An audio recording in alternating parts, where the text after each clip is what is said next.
Assalamualaikum warahmatullahi wabarakatuh.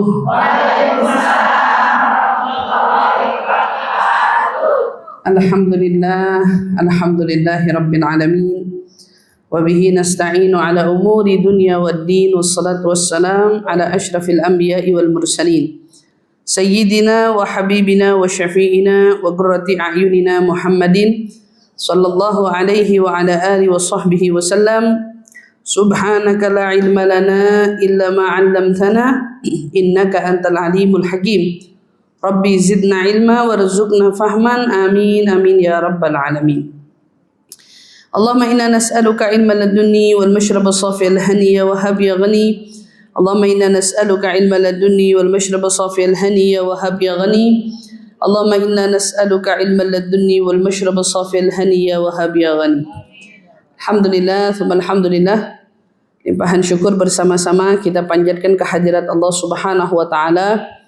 Kembali Allah kumpulkan kita, pertemukan kita di dalam kajian ini yang insyaallah kita bersama ingin memetik kembali hikmah pelajaran kehidupan seorang wanita yang tentunya kita tahu dia adalah wanita-wanita penghuni surga yang jelas tercatat namanya dari hadis Rasul sallallahu alaihi wasallam, yang mana mereka-mereka ini tentu adalah penghulu surga dari kalangan para wanitanya.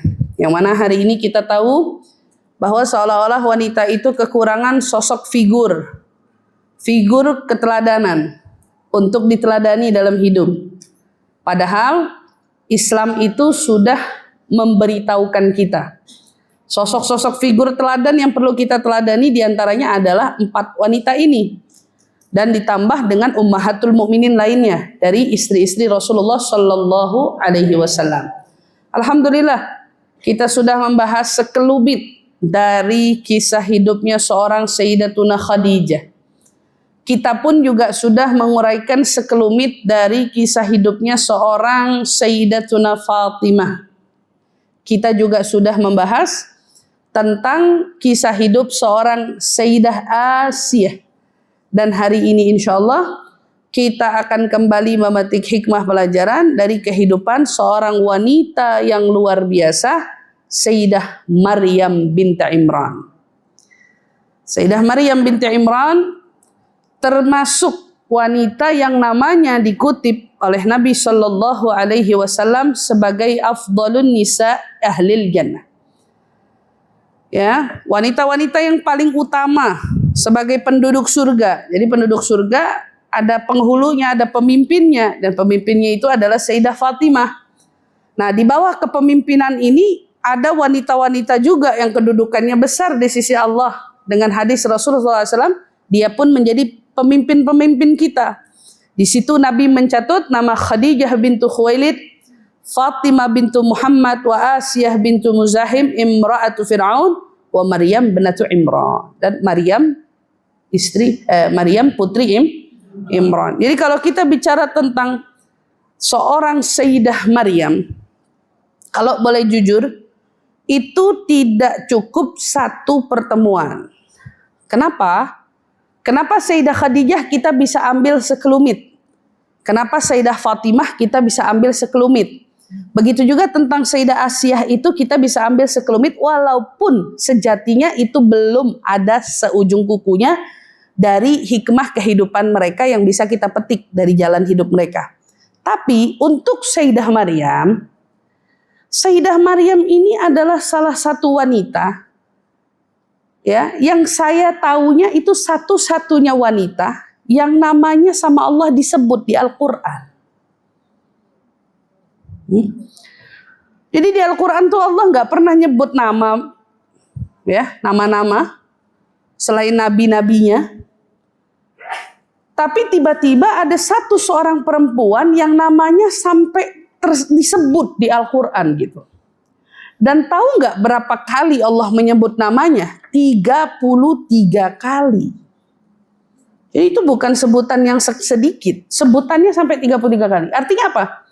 Satu-satunya surat di Al-Quran, ya, sampai nama suratnya aja langsung surah Maryam, surat Maryam gitu ya. itu betul-betul Allah mengisahkan dari awal mula Sayyidah Maryam itu orang tuanya hamil, sampai proses dia melahirkan, sampai proses jalan hidupnya dia. Sedetil itu Allah mengisahkannya kepada kita. Nah, jadi kalau bicara tentang sosok Sayyidah Maryam, kayaknya sayang betul kalau kita tuh hanya membahas part-part sedikit aja. Nah, saya setidaknya kepengen, ya mudah-mudahan 2 sesi cukup untuk Sayyidah Maryam. Gak tahu ya kalau ternyata akan ada penjabaran yang lebih luas, tapi saya pastikan tidak selesai sehari ini. Ya gitu, pembahasan Sayyidah Maryam tidak selesai hari ini. Nah, dari saking sayangnya kita perlu membahas bukan tentangnya saja. Ada yang unik dari hidupnya seorang Sayyidah Maryam. Jadi kalau kita bicara tentang Sayyidah Maryam, kita tuh perlu agak mundur. Ibu-ibu tahu nggak surat ketiga di dalam Al-Quran namanya surat apa? Hah? Surat ketiga. Al-Imran. Ali Imran ya. Ali Imran itu adalah satu-satunya keluarga yang disebut sama Nabi di Al-Quran itu dengan bentuk surat utuh. Alu Imran. Keluarganya Imran. Berarti yang disebut sekeluarga. Nah, kalau disebut sekeluarga berarti kan dia bukan sembarang keluarga. Jadi kalau kita baca surat Al-Quran itu surat pertamanya Al-Fatihah, surat keduanya Al-Baqarah, surat ketiganya Ali Imran. Nah, artinya Ali Imran ngebahas tentang keluarganya Imran. Nah, Sayyidatuna Maryam binti Imran. Nah, berarti masih ada sangkutan nih. Nah, jadi kalau kita bicara tentang Sayyidah Maryam, kita perlu agak mundur. Mundur dulu belajar dari kisah kedua orang tuanya Sayyidah Maryam. Jadi kenapa harus bahas orang tuanya, Ustazah? Kalau nggak gara-gara tuh dua orang tua, nggak jadi seorang Sayyidah Maryam gitu. Kalau tidak karena ada jasa andilnya ibunya, terutama ya, ibunya Sayyidah Maryam, itu nggak bakal jadi seorang Sayyidah Maryam yang hari ini bisa kita petik jalan hidupnya. Maka pertama coba kita kutip ya. Kita kutip daripada firman Allah Subhanahu wa taala yang bunyinya Innallaha astafa Adama wa Nuha wa ala Ibrahim wa ala Imran 'alal 'alamin. Dzurriyyatan ba'duha min ba'd. Wallahu sami'un 'alim. Ini surat Ali Imran. Ayat 33, ayat 34. Artinya sesungguhnya Allah Subhanahu wa taala telah memilih Adam dan juga Nuh, juga keluarga Ibrahim dan keluarga Imran. Sampai di sini. Allah memilih. Kenapa Allah pilih? Karena ini tidak akan menjadi seseorang yang agung kalau Allah nggak pilih. Nah, di sini Allah pilih seorang Adam. Nabi Allah Adam dipilih sama Allah menjadi pembawa sulbi pertama garis keturunan-keturunan dari orang soleh maupun orang yang tidak baik. Wa ala Nuh, juga Nuh, Nabi Nuh tuh bawa garis keturunan. Selanjutnya ada anak keturunan Nabi Nuh yang tidak soleh, ada garis keturunan anak Nabi Nuh yang soleh. Ini dipilih sama Allah dari Nabi Adam, dari Nabi Nuh, wa ala Ibrahim. Jadi katanya Sayyidah Maryam itu nasabnya nyambung ke putranya Nabi Ibrahim yang bernama Ishak. Nah, dia masih masih keturunan-keturunannya tuh. Dipilih tuh garis keturunannya, berarti ibu harus tahu. Untuk mendapatkan seseorang yang baik, itu harus dari apa? Harus bibit-bibit yang baik. Itu satu yang tidak bisa dinafikan, Bu. Jadi mohon maaf, kadang-kadang nih kita punya sifat bawaan. Kenapa ada istilah sifat bawaan? Karena nih sifat bawaan juga dari kakek-kakek buyut kita. Juga kebawa dari sifat nenek moyang kita. Ada yang dibawa? Ada. Kalau kita punya kakek buyut nenek moyang garis keturunan yang baik, pasti kitanya insya Allah jadi orang baik. Insya Allah gitu kan. Nah emang sepenting itu saja penting. Buktinya Nabi Muhammad SAW pun sampai menjadi orang yang apa? Sampai menjadi orang yang nasabnya dijaga sama Allah. Satu-satunya nasab yang insya Allah tidak ada kesalahannya itu nasab Nabi Muhammad. Sampai garisnya ke Nabi Ismail. Itu nggak ada kesalahan. Karena Rasulullah sendiri kan yang pernah mengutarakan itu gitu. Nah, begitu juga Ala Imran.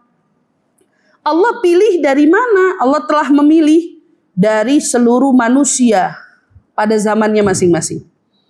Di antara keluarga termulia di kala itu, yakni di kala zamannya Al-Imran, ya keluarganya Imran lah manusia terbaiknya. Ketika zamannya Nabi Ibrahim punya keluarga yang paling baik. Ketika zaman Nabi Adam, keluarga mereka lah orang-orang baik gitu ya. Nah ini dipilih satu persatu sama Allah. Dzurriyyatan ba'duha min ba'di. Satu keturunan, sebagiannya adalah keturunan dari sebagian yang lain. Jadi nasabnya nyambung, saling nyambung. Jadi Alu Imran, nasabnya nyambung ke Nabi Ibrahim nyambung ke Nabi Nuh sampai ke Nabi Adam alaihissalatu wassalam. Wallahu samiun alim. Dari sini kita menyimpulkan satu ya Bu ya. Nah ini kan ada sedikitlah gambaran kira-kira dari beberapa referensi.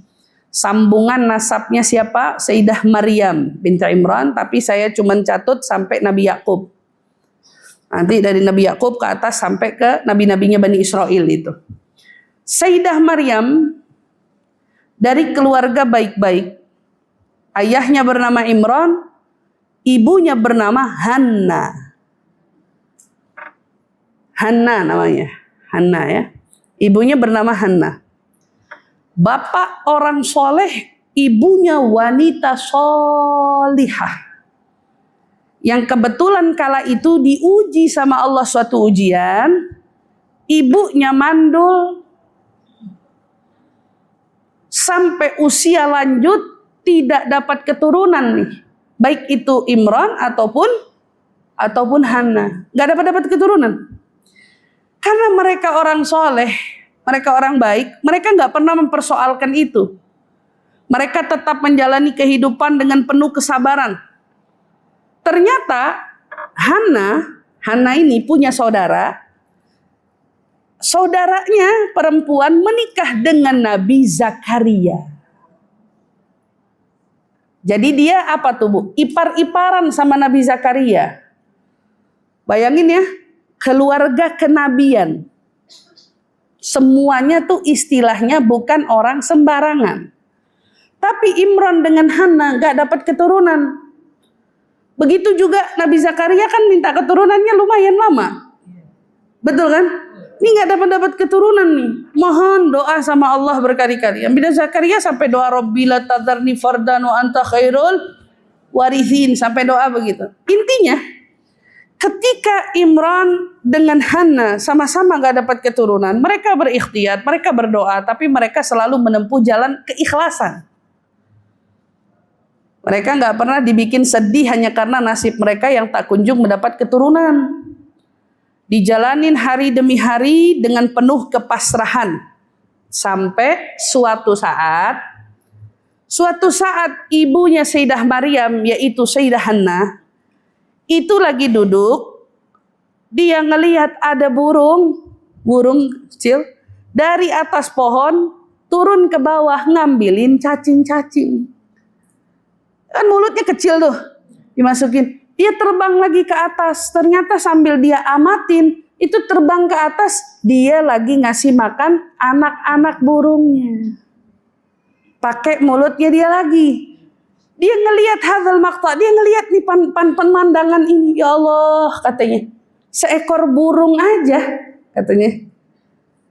sama anak tuh punya rasa sayang sebegitunya. Dia ngelihat pemandangan itu tuh sampai dia nggak sadar, dianya netesin air mata. Lalu dia pun kemudian berucap dalam doanya, ya Allah, pengen rasanya ngerasain yang dirasain tuh ibu sama anak-anaknya. Jadi Sayyidah Hannah tuh tiba-tiba ngungkap gitu doang. Tapi subhanallah nggak disangka-sangka, tiba-tiba di situ justru sebab diijabahnya doa. Jadi ini ibu-ibu, satu pelajaran pertama yang perlu kita petik, jangan pernah putus asa sama doa. Dan kita tuh nggak pernah tahu kapan Allah tuh tiba-tiba mau ngijabah doa kita. Kadang-kadang momen yang nggak disangka-sangka. Dia bukan lagi sholat loh. Dia bukan lagi ibadah, dia cuman lagi tafakkur. Merenung. Dia ngeliatin satu kebesaran Allah, salah satu tanda kebesaran Allah, dipertontonkan, itu kan Allah yang giring ya. Masa tiba-tiba dia ngelihat ada burung? Kan Allah yang kasih tontonan itu, dan Allah juga yang menggerakkan lisan dan hatinya untuk tiba-tiba merasakan pengennya, punya keinginan ngerasain apa yang dirasain si burung. Sama anaknya itu, subhanallah, akhirnya dia pun kemudian hamil. Umurnya udah tua.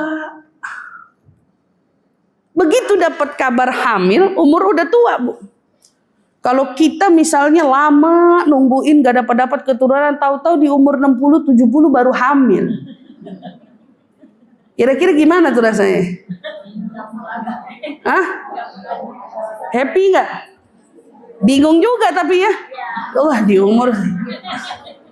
umur segini gitu baru dikasih keturun. Bapaknya Imran dengan ibunya tentu bersyukur kepada Allah yang pada akhirnya Allah pun mengijabah permohonan mereka, permintaan mereka.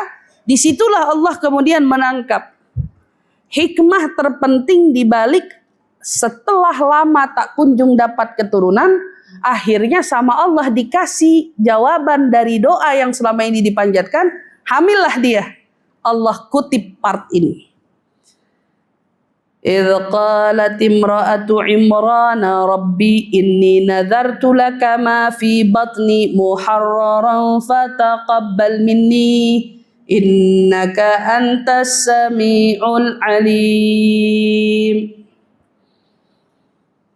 Allah kutip, ingatlah apa ternyata yang dikatakan, lama gak punya anak, lama gak hamil perut, tiba-tiba begitu hamil, tapi yang Allah ambil capture-nya ucapan ibunya Sayyidah Maryam.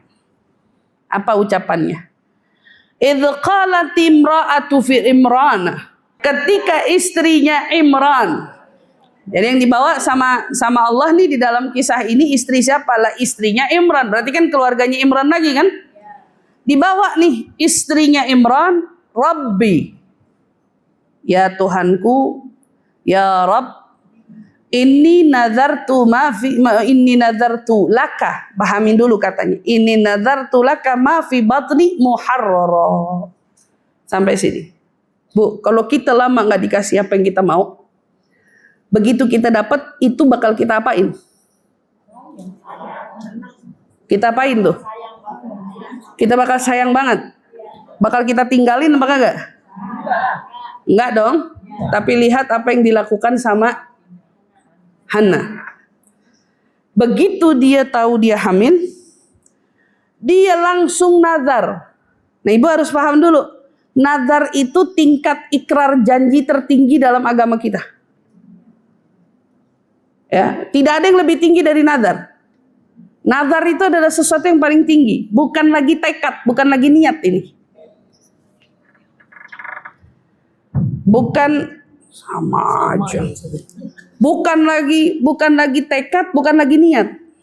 Semuanya kalau kamu baca ini nazar tuh berarti kan dia nazar. Dan nazar itu level paling tinggi untuk mengungkap satu janji di hadapan Allah Subhanahu wa taala. Enggak ada yang lebih tinggi dari itu. Berarti kalau kita lihat, ketika Hannah menyebut saya nazar, berarti kan dia udah matang banget mikirnya. Enggak main-main ini. Yang dinadarin apa? Nah, kalau kita nadarnya potong kambing, iya kan? Kalau kita nadar potong kambing, potong sapi, potong ayam, nadar kita umroh, umpamanya gitu. Nadar kita kalau sehat mau jalanin ibadah, sholat, nadar kita seputar itu. Tapi kebayang nggak yang dia nadarkan apa? Inni nadartu laka ma fi batni muharrara. Ya Allah, ya Rabb, ya Tuhanku, sesungguhnya aku bernadar kepadamu, janin yang ada dalam kandunganku kelak akan menjadi hamba yang mengabdi kepadamu. Jadi dia dari awal udah niat. Kalau saya lahirin nih anak lahir, anak ini nggak jadi punya saya. Anak ini akan menjadi pelayannya Baitul Maqdis. Jadi Maryam itu sendiri, kalau ibu tanya artinya Maryam itu apa? Pelayan Baitul Maqdis, pelayannya rumah Tuhan. Dari awal dia sudah punya tekad, ibunya ini sudah punya tekad, bukan lagi mau nguasain anak, tapi anaknya malah dinadarin dikasih sama Allah. Begitu dia tunggu-tunggu lama, dia harap-harap lama tuh anak, dia tunggu-tunggu, begitu dapat bukan dia kuasain. Biasanya kan kalau kita kayak gitu. Lama gak dapat keturunan, anaknya dimanja, disayang, sampai tuh anak jadi gede kepala. Betul apa enggak? Oh, ini wanita yang satu ini bukan seperti itu. Kalau kita lihat wanita-wanita hebat seperti Sayyidah Khadijah, kita lihat Sayyidah Fatimah, kita nggak temuin ya mereka itu diasuh, dibesarkan dalam naungan kemanja-manjaan, tuh nggak ada. Nggak. Termasuk hari ini kalau kamu lihat Sayyidah Maryam kenapa bisa menjadi wanita yang sangat-sangat luar biasa? Ibunya ternyata ibu yang tidak kalah luar biasa. Bukan berarti gara-gara lama gak punya anak, sekarang anaknya begitu ada, oh disayang-sayang. Justru kebalikannya. Saya akan nadar anakku yang ada di janin ini untukmu ya Allah. Untukmu, dia akan mengabdi kepadamu. Ini penting bagi ibu-ibu.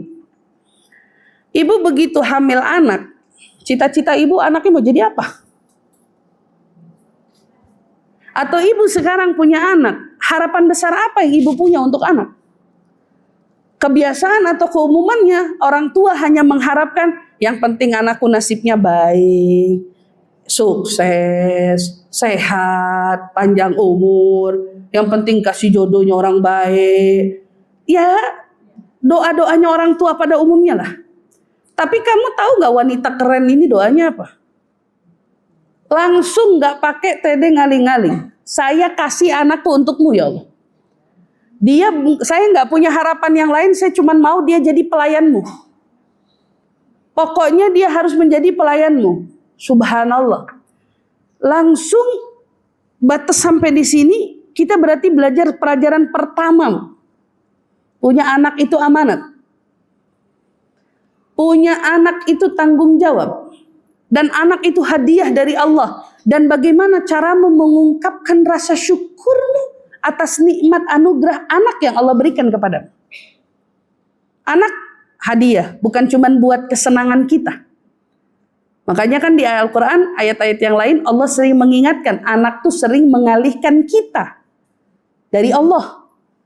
Karena kadang-kadang kita jadi lupa bersyukur sama Allah setelah kita dapetin anak, yang mana anak itu adalah hadiah dari Allah. Itu hadiah dari Allah. Ibunya langsung kasihin kepada Allah. Muharraron. Kalau kita bicara muharraron, itu tidak ada apa-apa lagi. Betul-betul setulus itu aku berikan anakku ini kepadamu ya Allah. Dah. Ini niatnya wanita solehah. Dari awal. Belum lahir aja. Kan kita sekarang belajar katanya ibu. Kalau lagi hamil anaknya diajak ngomong denger ya. Ilmu kedokterannya baru kebuka sekarang kan. Katanya janin kalau diajak ngomong, padahal sudah dari dulu. Dan ini Sayyidah Maryam seolah-olah lahir tahu kalau saya ini anak yang dilahirkan untuk jadi pelayannya Allah. Menjadi siapa? Pelayannya Allah. Fataqabbal minni. Ya Allah tolong terima pemberianku ini, nazar ini dariku ya Allah. Karena gak mungkin tiba-tiba hanya aku mau dia jadi pelayan, terus tiba-tiba tanpa bantuanmu dia bisa jadi pelayan Allah gitu. Gak mungkin. Tolong terima ya Allah apa yang kuniatkan untuk anak-anakku. Berarti apa Bu? Pelajaran kedua, kata ulama, orang tua gak cukup berharap, tapi orang tua itu harus digiring dengan doa. Mendoakan anak untuk anak itu nanti kepengennya jadi siapa. Ibu kalau doa tentang anak jangan terlalu sederhana. Karena anak-anak yang kamu lihat menjadi tokoh besar hari ini, itu karena doa besarnya orang tua yang mendoakan mereka dengan luar biasa. Ibu lihat bahkan sekelas, kalau kita lihat tokoh dunia, Albert tuh, dia yang nemuin apa sih? Macam-macam deh penemuan dia. Dia tidak tiba-tiba jadi jenius begitu kan? Tapi kenapa dia tiba-tiba bisa sekarang namanya dikenal menjadi tokoh ilmuwan? Ibunya. Ketika dia dikeluarkan dari sekolah, ketika dia nggak diterima di sekolah-sekolah, ibunya dorong. Ibunya bilang, kalau gitu saya yang bakal pinterin anak saya sendiri. Tekad seorang ibu loh. Saya bakal pinterin anak saya sendiri. Sekolah gak mau terima dia, ibunya yang pinterin dia. Toto jadi siapa? Jadi ilmuwan. Sekarang Islam memberi kuasa penuh kepada seorang ibu untuk berdoa karena doanya mustajab. Doanya tidak ada yang terhalang. Doa ibu kepada anak kan gitu. Lah kalau doa tuh jangan sederhana-sederhana banget. Sayang. Kita lihat kelas kalibernya tokoh ulama-ulama besar, Imam Bukhari. Itu kecilnya pernah sakit Bu. Orang ngelihatnya gak ada harapan ini gedenya. Tapi ibunya peluk, ibunya menaruh harap, ibunya tekad dengan doa, saya mau dari anak saya orang semua kenal Nabi Muhammad. Bener jadi Imam Bukhari. Siapa lagi? Imam Syafi'i. Ibu mau tanya tokoh mana? Itu nggak bisa menjadi tokoh-tokoh itu semua kalau bukan karena doa mulia ibu yang ada di belakangnya. Kamu punya kuasa itu. Cuman tekadnya aja kurang.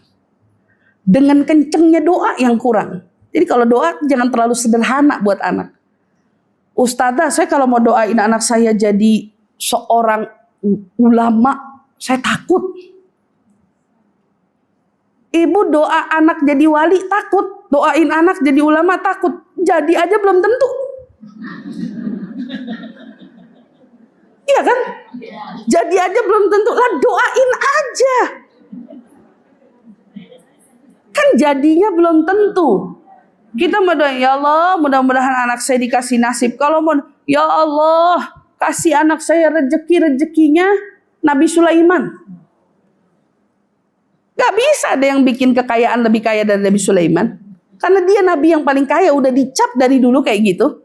Tapi kalau kita mau doa kayak gitu, ada salahnya? Kagak ada juga. Bener kan? Ini enggak ya Allah. Maaf, istilahnya kan harapannya cuman doain anaknya cuman level biar kerja jadi PNS. Lo bisa minta mulku Sulaiman, bisa minta kerajaan Nabi Sulaiman, ngapa jadi doanya PNS?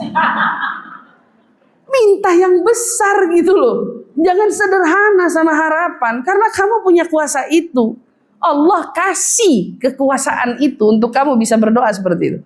Sayyidah Hannah, ibunya Sayyidah Maryam, memanfaatkan betul peluang ini. Maka ketika dia telah bernazar, dia tahu yang bisa mengukuhkan nazarnya hanya Allah. Fataqabbal minni ya Allah. Tolong terima nazarku ya Allah. Berarti tekadnya benar-benar gak pakai tedeng-aling-aling. Pokoknya saya mau anak saya jadi pelayanmu. Innaka antas sami'ul. Engkau itu maha mendengar ya Allah. Kelanjutan dari ayat itu. Sudah kita baca. Bayangin Allah menceritakan sedetail itu. Ketika hamil doanya Sayyidah Maryam, Sayyidah Hannah, mau anaknya biar jadi pelayan Tuhan. Falamma wada'atha. Ketika melahirkannya, bayangin lu, satu-satunya yang kelahirannya sama Allah diceritain secara detail. Ketika Hana melahirkan Maryam, dia berkata, qalat Rabbi inni wada'tu wallahu a'lamu bima wada'at wa laysa dzakaru kal untha. Kata Hana berkata, ya Rabb, wahai Tuhanku, aku telah melahirkan seorang anak perempuan. Masalah baru muncul. Kenapa? Karena dulu peraturan yang ada, tidak boleh ada perempuan menjadi pelayan Baitul Maqdis. Tidak boleh. Tidak boleh ada perempuan yang jadi pelayan Baitul Maqdis. Tapi ibu punya nadar kuat. Wallahu a'lamu bima wada'at. Ya zaman dulu nggak ada tes USG. Laki perempuan. Ya nggak bisa. Begitu lahir baru ketahuan. Oh ternyata yang dinadarkan anak perempuan. Makanya namanya juga pada akhirnya yang dikasih Maryam mengikuti aturannya. Maryam pelayan, wanita pelayan Tuhan. Wanita yang melayani Allah Subhanahu wa ta'ala, pengabdiannya yang sebegitunya. Jadi kalau ibaratnya gini, Rasulullah pernah bersabda, sebaik-baiknya nama itu adalah yang menjuluki namanya dengan panggilan Abdullah, Abdul Somad, Abdul Ghafur, Abdul Rahim, Abdul Rahman. Pokoknya kalau ada abdu, ada hamba. Ketika nama itu disandingkan dengan seorang hamba, saya nih hambanya Allah, itu nama paling baik. Begitu juga nama Maryam. Nah, sekarang orang kalau mau namain anaknya Maryam berasa tua banget ya. Akhirnya diselenge-selengein. Manggilnya jadi Maria, Mary, Iem. Aduh. Nah, padahal namanya bagus, segitu bagusnya artinya. Bukan sembarangan, tapi panggilan-panggilan ini kebiasaan buruk di sekitar kita yang perlu kita buang. Yaitu memanggil nama orang dengan panggilan buntut. Atau panggilan selengean gitu ya. Manggil-manggilnya pakai iem, iam, siapa lagi? Macem-macem deh. Jangan panggil Maryam ya Maryam. Ini bukan sembarang nama, Bu. Ini nama luar biasa. Ketika itu terjadi, walaysa dzakaru kal untha. Padahal ya kita tahu laki-laki itu tidak sama dengan perempuan. Oke, kalau kita baca ayat ini, ketika kita baca laki-laki tidak sama dengan perempuan, kata ulama, bukan berarti kedudukan perempuan lebih rendah daripada laki-laki. Kamu jangan salah arti membaca ayat ini. Ketika dikatakan walaysa dzakaru kal untha, yang ngomong siapa? Ini Hana yang ngomong. Ya Allah, Engkau lebih tahu siapa sebetulnya janinku ini. Engkau lebih tahu laki atau perempuan karena Engkau yang Maha menentukan. Ya Rabb, walaysa dzakaru kal untha. Hana ngomong, perempuan gak kayak laki-laki. Dari sisi apa ngomong ini? Justru dia lagi ngomong dari sisi kehebatannya. Ketika di situ perempuan tidak punya status pelayan rumah Allah, ibunya kayak yang paling kukuh. Oh gak bisa. Perempuan itu kalau ada ketemu solehah satu ngalahin 1000 laki-laki soleh. Kata ulama. Ya, salah seorang ulama bilang, satu perempuan solehah itu bisa ngalahin 1000 laki-laki soleh. Atau kutipan yang lain lebih utama, lebih unggul dari 70 laki-laki soleh. Artinya bandingan satu perempuan lurus, satu perempuan baik itu nggak bisa kamu setarakan dengan laki-laki. Dari ayat ini kita seolah belajar, perempuan itu luar biasa ya ternyata. Karena ayat ini kayak seolah-olah menunjukkan siapa kekuatan perempuan. Seperti apa kekuatan perempuan, dan lihat tekadnya seorang ibu kepada anak. Kalau kita biasanya dengar apa? Kisah ibu anaknya kelaparan, ibu akan ada di paling depan. Ibu tidak rela anaknya dihinakan, ibu akan menjadi pembela paling depan. Ibu-ibu pokoknya seputar yang melo-melo, yang sedih-sedih. Tapi ini enggak. Ini mengartikan kepada kita arti perempuan yang sesungguhnya. Perempuan tidak selemah itu. Perempuan tidak serendah itu. Perempuan juga bisa menjadi pelayan Allah yang sesungguh itu. Ibunya sebegitu yakin pada anaknya. Wa inni u'idhuha wa inni samaituha Maryam dulu. Katanya Hannah, ya Allah, aku namain anakku Maryam. Yang mana artinya Maryam kala itu, yakni menurut versi bahasa mereka, itu adalah pelayan Tuhan. Ya, pelayan rumah Allah atau pelayan Tuhan lah, istilah bahasa lain. Memang seperti kata Abdullah. Bahasanya tuh kayak gitu, seperti kata Abdullah. Pelajaran kedua di sini, setelah kita belajar, pertama tekad ibu jangan main-main. Doa ibu jangan main-main. Lalu tanggung jawab ibu selanjutnya apa? Jangan pernah main-main kasih nama buat anak. Kenapa Allah sampai sebut ibunya, sampai kutip namanya di sini? Wa inni samaituha Maryam. Maryam disebut. Ibunya nggak mau pilih salah nama, nggak mau pilih salah tokoh. Buat ibu-ibu semua, kalau punya anak, punya cucu, jangan pernah lihat tokoh yang salah untuk memberi nama kepada anak-anak. Boleh nama keren. Nama keren itu kerennya cuma sesaat. Begitu gede belum tentu keren. Keren di masa itu, Bu. Ketika dia dewasa, itu mungkin sudah tidak lucu lagi namanya. Jadi daripada milih nama keren, yang lebih baik dipilih, pilihlah nama untuk anakmu yang menjadi arti doa yang baik bagi dia. Karena itu selamanya akan menjadi doa orang yang memanggil dia, orang yang menyebut dia. Dan kita harus ingat, Nabi dulu punya kebiasaan kalau ada orang dari sahabatnya datang atau orang baru masuk Islam namanya buruk, sama Nabi langsung diganti. Kenapa? Karena orang nanti di akhirat, di padang mahsyar, nama dia tuh dipanggil dengan kompletnya. Makanya buat ibu-ibu yang namanya sampai 5 baris, atau namanya sampai sekian baris tuh, bayangin namanya nanti bakal dipanggil tuh sebanyak itu, sepanjang itu. Pilih nama, tidak perlu panjang, yang penting doa. Fa inna li dhimmatan minhu bitasmiyati Muhammadan wa huwa awfal khalqi bidzimami. Kata Imam Busiri, salah satu pengarang daripada syair-syair pujian untuk Rasulullah, seorang ulama yang begitu luar biasa.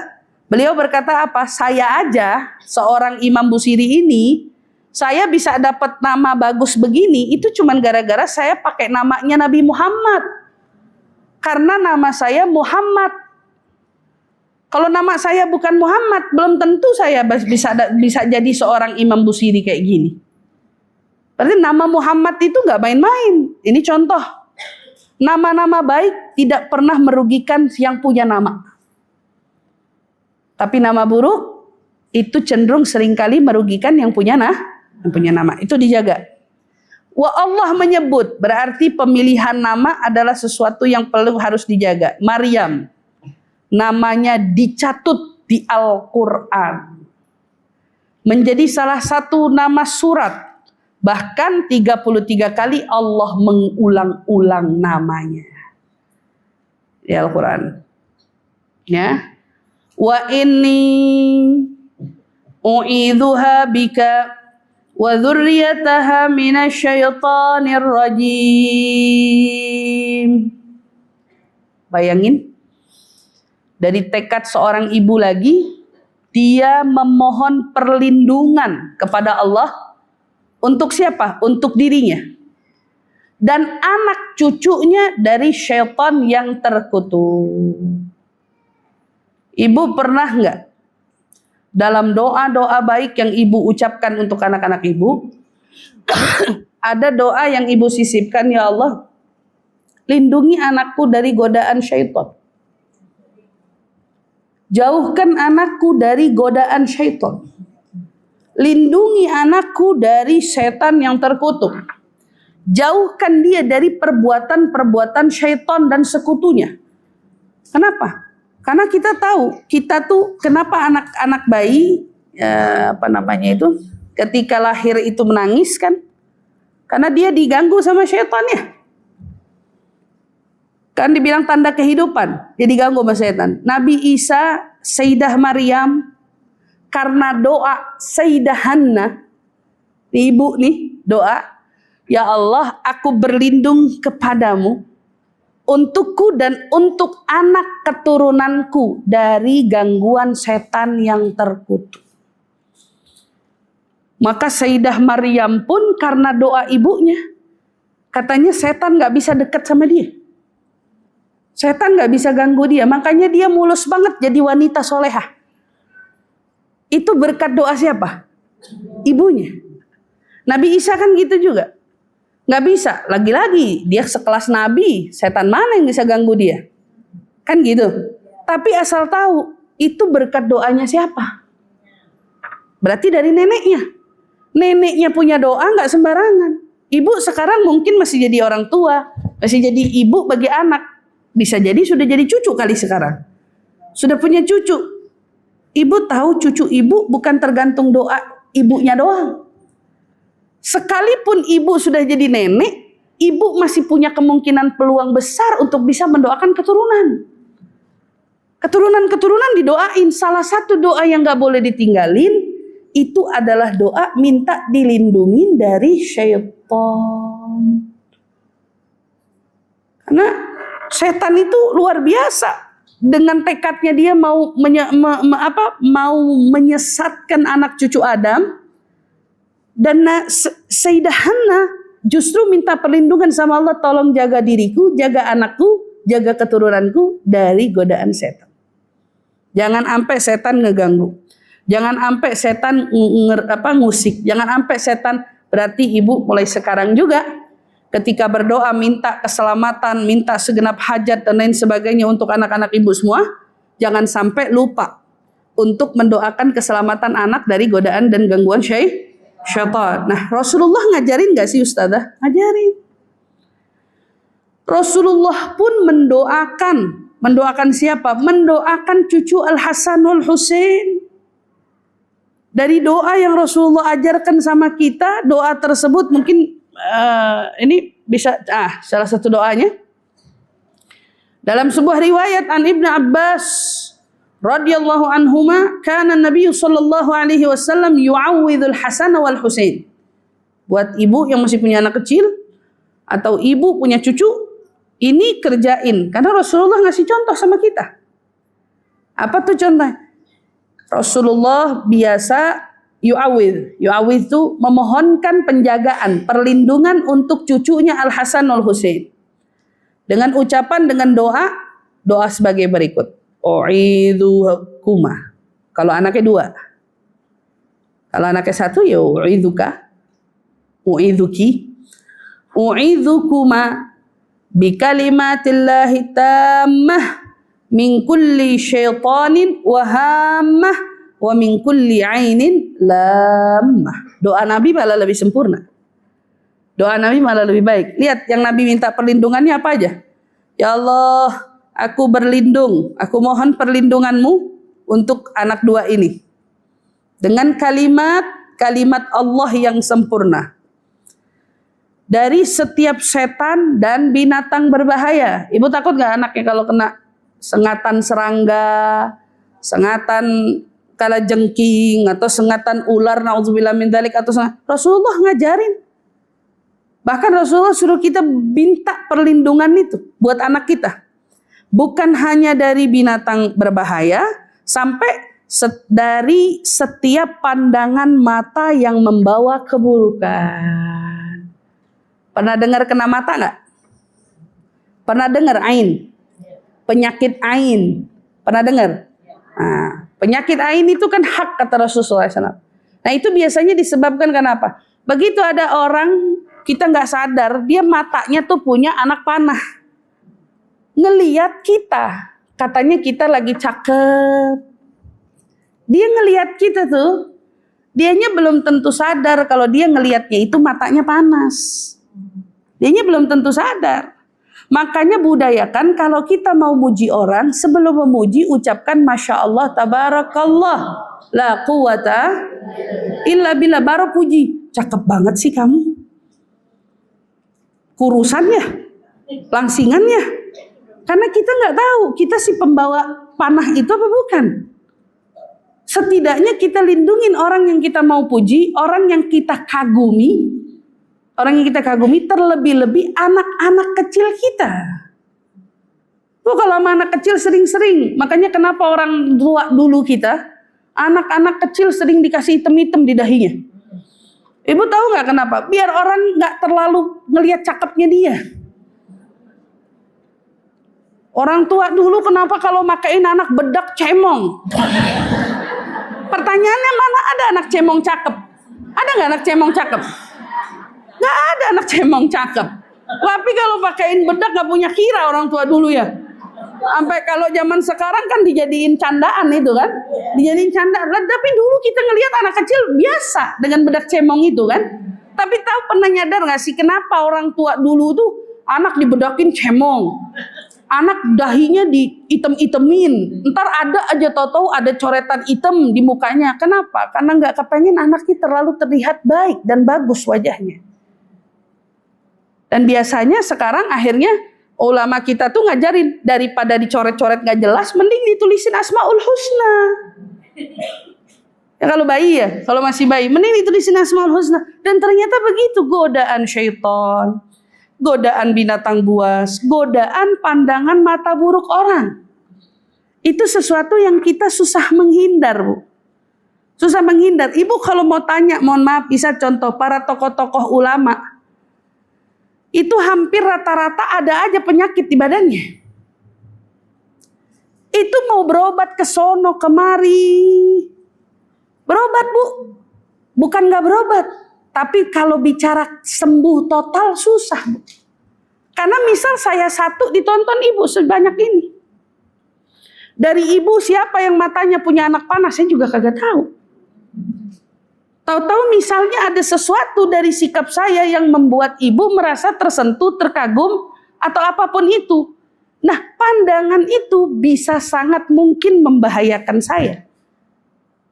Makanya saya selalu ingatkan, Bu, kita kalau melihat guru-guru kita kalau melihat orang tua kita kalau melihat anak-anak kita, atau siapapun dari orang yang kita kagumi di sekitaran kita, itu selalu awali dengan Masya Allah, Tabarakallah, la quwata illa billah. Itu kata Nabi, siapa yang baca itu, insya Allah orang yang kamu lihat baik indah itu gak akan kena dampak buruk.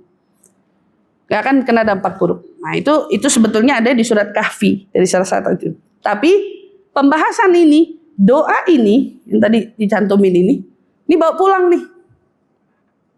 Belajar dari Sayyidah Maryam, ternyata Sayyidah Maryam pun ibunya sebegitu perhatiannya mikirin anaknya jangan sampai kena gangguan syaitan, godaan syaitan. Nah, Nabi SAW mengiyakan juga dengan Nabi itu, menunjukkan kepada kita bahwa ternyata untuk doain anak selamat, jangan sampai kena gangguan syaitan, dilakukan Nabi kepada cucunya Al-Hasan wal Husain. Al-Hasan wal Husain didoain terus. Nah, kita juga sekarang begitu. Ibu malam-malam anak mau tidur, bangun atau pagi-pagi setiap kali ketemu anak, u'iduka bi kalimatillahi tammah min kulli syaitanin wa hammah min kulli ainin lamah. Itu didoain. Soalnya susah, belum hafal, taruh di kertas. Kemana-mana ingetin sampai doa itu jadi ibu hafal. Dan kalau ada anak yang mau melahirkan, ada cucu ibu baru mau lahir, anak ibu lagi hamil, mantu lagi hamil, selalu ingetin sama dia, nak, doa nak. Doa yang Nabi ajarin kali ini sama kita, jangan lupa minta Allah lindungin anak keturunanmu dari godaan syaitan. Itu penting. Makanya kenapa Islam setelah datangnya Nabi diajarin begitu anak lahir adzan. Nah kan kalau zaman Nabi-Nabi terdahulu nggak gitu. Tapi Sayyidah Hannah udah mempraktekkan dulu, ngedoain anak, memprotek anak bahkan dari sejak dia lahir. Kita belajar dari beliau, Masya Allah. Ini ibu bukan sembarang ibu, ibunda seorang Sayyidatuna Maryam. Kelanjutannya, fataqabbalaha rabbuha biqabulin hasanin wa ambataha nabatan hasana. Dia Allah menerimanya, diterima Maryam dengan penerimaan yang baik. Akhirnya Sayyidah Maryam pun betul-betul diletakkan di Baitul Maqdis. Dari bayi, dari kecil, udah nggak tinggal sama orang tua, kasarnya gitu. Tinggalnya di mana? Di Baitul Maqdis. Ya, jadi orang-orang pelayan Baitul Maqdis tuh udah familiar banget sama dia. Rahib-rahib, pendeta-pendeta yang membawa ajaran Nabi Isa dari dahulu ke ajaran-ajaran Nabi terdahulu itu udah akrab dengan dia. Para orang-orang yang memang sudah menjadi pelayannya Baitul Maqdis akrab, dia tumbuh di sana. Dekat di rumah Tuhan, betul jadi pelayannya. Allah terima doa ibunya. Allah betul-betul kukuhkan jalannya. Wa ambataha nabatan hasana. Dan Allah besarkan dia dengan pertumbuhan yang baik. Dia tumbuh nabat hasan. Dari ibunya yang nanam benih bagus, anaknya pun tumbuh jadi orang yang bagus. Bu, kalau nanam benih jangan salah. Ya, makanya disuruh pilih siapa yang kau siapkan dirimu untuk ditanam benihnya oleh mereka. Itu dari kalangan pasangan laki-laki kita. Itu benihnya mereka itu akan menunjukkan siapa juga. Dan kita punya apa? Punya tempat untuk mengembangbiakkan tanaman itu. Rasulullah pun pesan sama laki-laki, jangan salah pilih tempat pembuangan nutfah. Kamu mau nanam di ladang yang mana? Jangan sampai salah ladang buat nanam. Rasulullah pun ingetin para pria. Kita diingetin jangan sampai salah, pria diingetin jangan sampai salah. Kalau udah terjadi, sekarang yuk lihat. Wa kaffalaha Zakaria. Ternyata dia diasuh dengan baik sama siapa? Sama pamannya. Yang ngerawat dia, yang jagain dia, yang perhatiin dia. Pamannya yaitu Nabi Zakaria. Masya Allah dia tumbuh, dia punya kamar sendiri. Nabi Zakaria sering datangin dia, belajar dari Nabi Zakaria, nuntun dia, bimbing dia. Tapi lihat hebatnya, kullama dakhala 'alaiha Zakaria al-mihrab wajada 'indaha rizqa. Nabi Zakaria tuh sering bingung sama Sayyidah Maryam. Ini memang bukan sembarang wanita kayaknya gitu ya. Luar biasa taatnya, patuhnya dalam menjalani perintah, dalam mendekatkan diri sama Allah. Sampai dia punya mihrab. Mihrabnya Sayyidah Maryam. Sayyidah Maryam punya mihrab ibadah. Tiap kali Nabi Zakaria masuk ke dalam ruangannya, Nabi Zakaria selalu nemuin apa? Kok bisa ada makanan? Keluar nggak pernah, nyari enggak, dimasukin orang lain juga enggak di kamar. Nggak ada yang datang, sampai bingung kok banyak buah-buahan. Banyak makanan, dari mana? Nabi Zakaria nanya, dari mana kamu dapat ini? Qala ya Maryam anna laki hadha. Hei Maryam, kamu dapetin ini semua dari mana? Jawaban orang yang begitu yakin dan dekat dengan Allah, qalat huwa min indillah. Dia jawabannya, ini semua datang dari Allah. Gak masuk akal kan Bu? Emang iman kadang-kadang begitu. Karena apa yang kamu akan dengar, insya Allah mungkin pada sesi selanjutnya kita akan bahas tentang proses dari kehamilannya Nabi Isa. Kalau ini kan dari Sayyidah Maryamnya dulu. Oke? Ketika Sayyidah Maryam melakukan ketaatannya kepada Allah lalu menimbulkan satu keajaiban. Nah, kalau Nabi bisa punya mukjizat, orang-orang solehin, orang-orang dekat dengan Allah kan punya karamat. Nah, ini bisa dibilang salah satu keramatnya Sayyidah Maryam. Gak masuk akal Ustazah, gak masuk akal. Toh nak Sayyidah Maryam bisa tiba-tiba nanti tahu-tahu hamil, masuk akal gak? Gak masuk akal. Ketemu laki gak pernah, nikah belum pernah, macem-macem sama orang gak pernah. Zaman dulu bukan gak kayak zaman sekarang, perempuan masuk rumah sakit disuntikin sesuatu tato hamil. Ada zaman sekarang gak kesentuh laki tato hamil, betul. Dan zaman dulu gak masuk akal. Tapi inilah iman. Ini yang cerita siapa? Yang cerita Allah. Bagaimana kita mau ragu kalau Allah yang cerita? Tidak ada keraguan karena ini menyangkut keimanan dari firman Allah. Kalau kita bilang gak mungkin Sayyidah Maryam bisa begitu, berarti kamu kufur. Karena ini Al-Quran yang cerita. Kalau kamu bilang gak mungkin Sayyidah Maryam bisa kayak gitu, mana ada? Loh, berarti kamu ingkar sama firmannya Allah. Allah yang menceritakan kepada kita, untuk aku mengantarkan rezeki bisa dengan cara apapun juga. Sekalipun kamu duduk dalam kamar, di dalam rumah, di dalam kamar lagi kamu duduk. Kalau Allah bilang mau anterin rezeki buat kita, rezeki datang aja. Lah, bisa kita bayangin, seumpamanya kita nonton Discovery Channel. Ibu suka nonton Discovery Channel. Binatang-binatang tuh ibu suka nonton. Binatang ada di tengah hutan, siapa tuh yang ngatur ekosistemnya? Hutan emang ada yang ngurus? Siapa yang ngatur ekosistemnya? Siapa yang bisa ngatur tiba-tiba tuh hutan yang seperti itu, monyet bisa kenyang, singa bisa kenyang, badak bisa kenyang, serigala bisa kenyang, ekosistemnya siapa yang ngatur? Apalagi manusia. Kalau kita mikir misalnya gitu, ya Allah kita hari ini kalau ketakutan sama rezeki, berarti belum benar-benar yakin sama Allah. Bahkan saya kan pernah cerita ikan paus dengan sebegitu besarnya, paus besar. Makanannya bukan ikan besar. Makanan ikan kecil-kecil. Kalau kita bilang ikan teri. Teri yang kita makan sedep itu makanan dia. Nah, jadi kalau ada orang gemuk hari ini, makannya nggak banyak, kalau bisa gemuk lah, paus aja bisa. Jangan bingung. Paus nggak makan yang gede-gede, paus nggak makannya ikan kecil-kecil, tato bengkak badannya paus. Ikan paus bengkak gara-gara makan yang gede. Itu sudah fitrahnya Allah ya, Allah mau kasih begitu. Nah, ikan paus makannya ikan kecil-kecil. Siapa yang ngatur ekosistem di laut? Ada nggak yang jagain laut? Apa Nyinyi itu yang jagain laut? Nyinyi siapa itu? Nggak ada yang ngatur.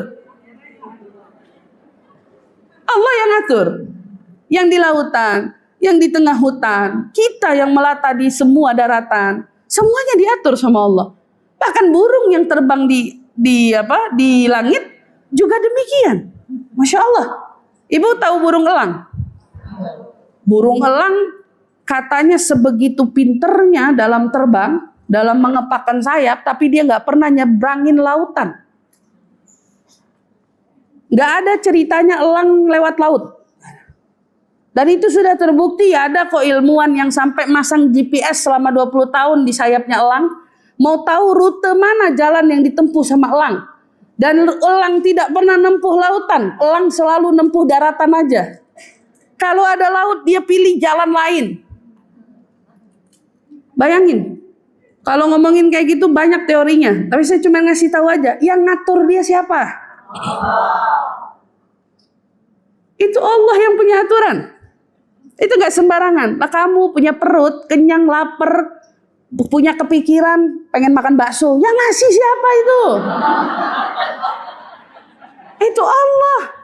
Tiba-tiba kok kepikiran bakso, baksonya gak ada kok kebayang. Coba, siapa yang ngasih ilhamnya itu? Oh, tiba-tiba lagi bengong-bengong, kayaknya makan rujak enak nih. Siapa yang iriin? Coba mikir sekali-sekali. Oh iya benar juga ya gitu. Kalau Allah nggak ngasih sinyal itu, nggak bakal kita tergerak mau cari rujak. Kalau gerakan itu semua diatur sama Allah, apalagi urusan ada dan nggak adanya rezeki. Semua diatur sama Allah dengan sedemikian rupa. Sayyidah Maryam terbiasa menerima rezeki langsung dari Allah Subhanahu wa ta'ala. Ditanya, "Qala ya Maryam anna laki hadha?" Hai Maryam, dapat ini dari mana? Qalat huwa min indillah. Innallaha yarzuqu man yasha'u bighairi hisab. Perhatikan jawaban dia dengan tegas. Ini dari Allah. Sesungguhnya Allah memberi rezeki kepada siapa saja yang dia kehendak tanpa perhitungan. Mau kerja nggak kerja, kalau kata Allah mau dikasih aja. Ada yang kerja sampai segitu, kata Allah saya mau ngasihnya segini, itu haknya Allah juga mau kasih segitu. Betul apa enggak? Betul. Ada orang makan setiap hari nggak pernah masak, disediain mulu. Makannya di mana? Nggak pernah masak. Setiap hari mampir warung, warteg, keluar lagi, masuk lagi, nggak pernah masak. Iya kan? Nggak pernah masak, tapi bisa aja makan segala macam apa yang Allah kehendaki. Hari ini kamu makannya apa? Dia bisa. Bighairi hisab, tanpa perhitungan. Kamu nggak perlu nyangkul. Kamu nggak perlu nanam. Dan ini bagian daripada salah satu tanda kebesaran Allah Subhanahu wa ta'ala. Dari salah satu tanda kebesaran Allah, Allah sangat mampu dan sangat bisa. Itu nggak main-main. Sayyidah Maryam mendapatkan kelebihan ini dari sisi Allah Subhanahu wa ta'ala karena Sayyidatuna Maryam adalah wanita yang dekat dengan Allah. Hai para wanita yang hari ini begitu khawatir soal rezeki, begitu khawatir soal nafkah, begitu khawatir soal pendapatan, kamu tidak perlu segitu khawatirnya. Kamu cuman perlu lebih baik mengeratkan diri dengan Allah yang membagi-bagi rezeki kepada siapa yang Dia kehendaki. Jalan itu bukan kita yang menentukan. Insting datang karena Dia yang menggerakkan kita.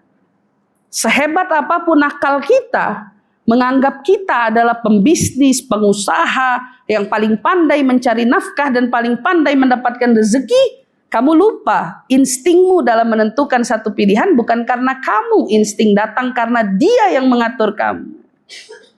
Ketika kamu memutuskan aku ingin usaha ini, itu datangnya dari siapa? Ketika kamu hari ini juga berdoa, berharap pasanganmu mendapat jalan pintu rezeki yang dibuka atau apapun itu gak akan bisa kebuka kalau Allah gak buka. Jadi kita belajar dari Sayyidah Maryam, ya Allah, sederhana sekali hidupnya. Dia menjadi pelayan Allah. Tetapi perhatikan ayat ini, kullama dakhala 'alaiha Zakaria al-mihrab. Kenapa kata mihrab harus dibawa sama Allah? Karena dia dekat dengan ibadah. Dia dekat dengan sholat. Dia dekat dengan menghamba. Dia wanita taat. Coba kalau hari ini kita bertanya-tanya soal rezeki, ketakutan soal rezeki, yang perlu kamu telitikan kembali itu adalah soal taatmu kepada Allah Subhanahu wa ta'ala. Coba cek-cek lagi duhamu gimana? Coba cek-cek lagi tahajud atau mungkin witirmu bagaimana? Coba cek-cek lagi zikiranmu, amal-amal harianmu bagaimana? Sudahkah sholat 5 waktu kita tunaikan dengan benar-benar atau tidak? Itu yang diperiksa, coba teliti. Di sini Sayyidah Maryam seolah menekankan kepada kita, innallaha yarzuqu may yasha'u bighairi hisab. Nabi Zakaria memainkan logika. Dari mana datangnya ini? Dari mana? Kan Nabi Zakaria nggak mungkin nanya kalau Nabi Zakaria udah yakin. Betul gak? Begitu Nabi Zakaria, bukan Nabi Zakaria nggak yakin sama Allah, tapi Nabi Zakaria ketika itu memainkan logikanya. Dari mana ini? Kan nggak ada yang masuk ke sini kecuali saya. Kamu kan selama ini dapat apa-apa dari saya. Tunggu datangnya saya. Loh kok kamu bisa dapat ini, dapat ini. Sampai kata ulama buah-buahan macam apa kamu tanya di situ ada. Tetapi jawabannya dengan tegas. Ini jawabannya seorang wanita penuh iman di hatinya. Wanita penuh iman. Dia menerima semua keadaan, tetapi yang pasti potret pertama yang kita tangkap pada sosok seorang Sayyidah Maryam, dia wanita taat yang luar biasa. Wanita yang dekat dengan Allah luar biasa. Wanita yang begitu menjaga dirinya untuk Allah luar biasa. Maka kalau kita hari ini bertanya, saya pengen jadi Sayyidah Maryam, part mana yang bisa kita tiru? Bagaimana cara kita melayani Allah? Tuhan kita yang memerintahkan kita segala aturannya. Gimana kita dengan hukumnya Allah? Bagaimana kita dengan perintah-perintah Allah? Dan bagaimana kita menyikapi semua hukum-hukumnya Allah yang terkait pada kewajiban wanita? Gimana? Coba ditelaah. Karena untuk meneladani seorang Sayyidah Maryam, ini belum kita bicara sabarnya dia, belum ujian hidup dia, belum godaan-godaan dia ya. Ketika datangnya ujian demi ujian, hidup kan gak tenang gitu aja ya. Kalau bahasa orang sekarang, life is never flat. Nah, gaya gak gitu? Hidup gak rata. Hidup naik tuh, naik turun. Hidup gak rata, hidup naik turun. Ada kalanya kamu begitu merasa mulus aja hidupnya. Mulus aja. Tapi ada kalanya kamu merasakan kayak kamu ada di titik paling rendah. Aduh lelah. Tapi memang seperti itulah hidup. Yang justru menguatkan kita untuk kembali semangat lagi, semakin bangkit lagi, itu ketika kita sudah mulai terjatuh. Orang gak mungkin bisa segitunya kelihatan kuat kalau hidupnya tidak pernah diuji oleh Allah. Gak mungkin. Sayyidah Maryam, cermin pertama yang kita tangkap dari potret ayat ini. Kenapa mihrab? Kenapa bukan kullama dakhala 'alaiha Zakaria al-hujrah awil ghurfah atau awil bait misalnya, setiap Zakaria masuk ke dalam kamarnya atau mungkin ke dalam misalnya ke dalam rumahnya, enggak, tapi langsung kata yang ditarik mihrab. Sekarang saya mau tanya, ibu paham mihrab itu apa? Kalau ibu sekarang mihrab itu apa sih? Hah? Tempat sholat. Tempat sholat kan? Jadi rezeki itu ditemukannya di mana? Jadi kalau kamu bicara rezeki dekat dengan orang yang taat. Kullama dakhala 'alaiha Zakaria al-mihrab wajada 'indaha rizqa. Benar banget. Kalau kita kaitin lagi sama ayat-ayat Allah yang lain, man yattaqillaha yaj'al lahu makhrajan wa yarzuquhu min haitsu la yahtasib. Kuncinya orang mau dapat rezeki, takwa. Mau dapat jalan keluar, takwa. Dan ketika dia takwa, dia ketemu jalan keluar, dia juga dapat rezeki. Rezekinya didapat dengan cara apa? Tidak kau duga-duga. Sama, kita bicara tadi paus makannya ikan kecil-kecil. Segitu besarnya dia punya bobot, makannya ikan kecil. Ternyata Allah Subhanahu wa taala punya rencana. Di balik bobotnya yang besar, makannya ikan kecil-kecil, tapi ternyata Allah buat gigi dia rapat-rapat. Ketika setiap kali dia makan, makanan itu, ikan-ikan itu seringkali nyangkut di giginya. Bayangin. Itu seringkali nyangkut di giginya dia. Ketika nyangkut, Allah punya hikmah lain. Allah pun kemudian membuat dia setiap kali kenyang, sudah makan, waktunya gosok gigi. Waktunya gosok gigi. Lah kalau kita kan habis kelar makan juga kan, Saya makan, mau istirahat, gosok ikan juga gosok gigi. Paus gosok giginya dengan cara apa? Dia naik ke permukaan, dia buka mulutnya selebar-lebarnya. Dia buka mulut, buka aja, nggak ngapa-ngapain, dia nggak bisa sikat gigi. Dia buka mulutnya. Kalau kita tanya, ngapain juga dia buka? Kalau kita mikir, ngapain itu ikan buka mulutnya? Iya kan? Ya mungkin orang yang belajar ilmu ini kayaknya kalau dia belajar ditambah dengan pengetahuan agama, ya Allah, itu saya yakin level imannya luar biasa. Saya cuman belajar sedikit-sedikit doang. Saya aja terkagum-kagum dibuat untuk hal-hal semacam ini. Iya bang, dia nganga. Pertanyaannya ngapain dia nganga? Ternyata itu sudah menjadi jatah rezekinya burung yang terbang di sekitaran air laut. Elang nggak nyebrang laut. Burung camar itu. Burung-burung yang suka ke laut ngambil begitu ada ikan kelihatan dicapok pakai mulutnya gitu ya. Maka begitu ikan itu nganga, datang nih burung-burung. Bukan mau makanin si paus. Dia makanin yang nyangkut di giginya paus. Bayangin, yang nyangkut di giginya itu rezekinya dia. Itu rezekinya dia. Beruang tidur. Berapa lama beruang tidur? Lama kan beruang tidur? Nggak bangun-bangun tuh beruang. Sekalinya bangun, pas. Prosesnya air sungai, ikan lagi pada jalan. Duduk dia. Bangun tidur, duduk dia. Cuman duduk doang di laut. Apa di sungai.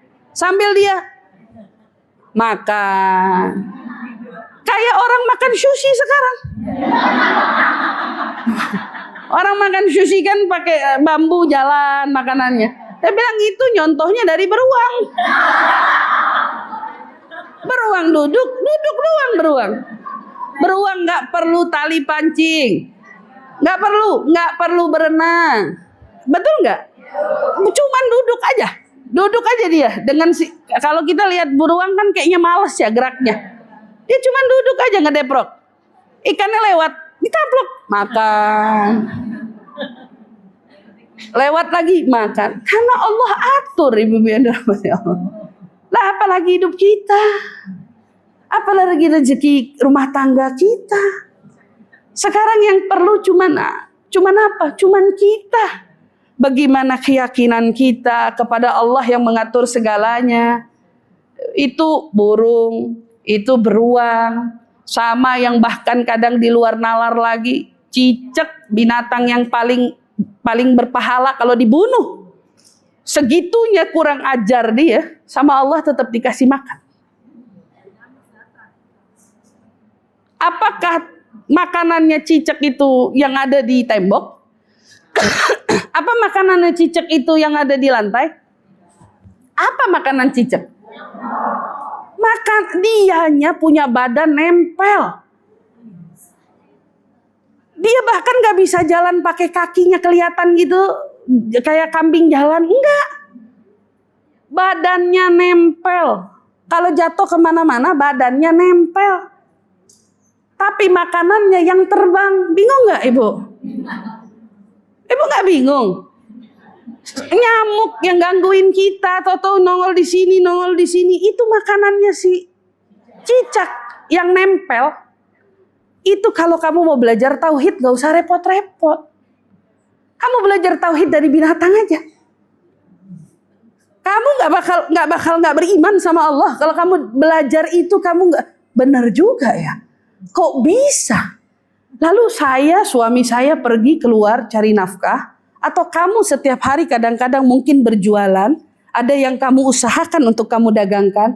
Kamu kira, ya Allah hari ini dapatnya cuma segini. Kayaknya ada masalah dengan hubunganmu dengan Allah. Karena ketika kita memasrahkan seutuhnya rezeki kepada Allah, Allah datangkan dari jalan yang gak diduga-duga. Bagaimana orang yang jalan, bekerja, cari nafkah, berdagang, diiringi dengan sepenuh keimanan, gak didatengin rezekinya sama Allah, itu gimana? Gak mungkin. Maka hikmah berharga ini dari seorang Sayyidah Maryam. Dari ayat ini Allah Subhanahu wa taala nguatin kita.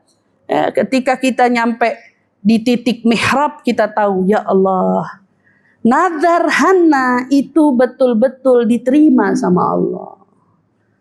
Ya, Imran dan Hana, kalau bahasa kita luar biasa beruntungnya punya anak seorang Maryam. Punya anak yang taat, yang patuh, dekat dengan Allah Subhanahu wa taala. Mudah-mudahan Allah karuniakan kita anak-anak yang soleh dan solehah. Yang taat pada perintah Allah, taat pada perintah Rasul, dan juga taat pada arahan dan aturan yang kita berikan untuk mereka. Jadi sebelum kita doain anak kita nurut sama kita, doain dulu biar dia nurut sama Allah. Karena anak yang nurut sama Allah pasti nurut sama orang tuanya. Tapi anak yang cuma nurut sama orang tua belum tentu nurut sama Allah. Itu poinnya dipegang. Jika kamu berdoa, ya Allah karuniakan anakku, anak yang taat padamu, anak yang berbakti kepadamu, anak yang taat pada Rasulmu, berbakti pada Rasulmu. Kalau sampai kamu lupa ngedoain anak saya nggak bakti sama saya, lupa tuh kamu sebut biar anak saya bakti, Allah bakal bikin dia bakti sama kamu. Kenapa? Karena kamu cetak anak bakti sama Allah, pasti anak bakti sama orang tuanya. Tapi kalau kamu cuma minta, ya Allah karuniakan aku anak yang nurut sama aku, nurut aja sama orang tuanya, tapi belum tentu nurut sama Allah, itu bisa menjadi penyesalan besar bagi orang tuanya. Karena kadang ada perintah orang tua yang ternyata tidak sesuai dengan perintah Allah.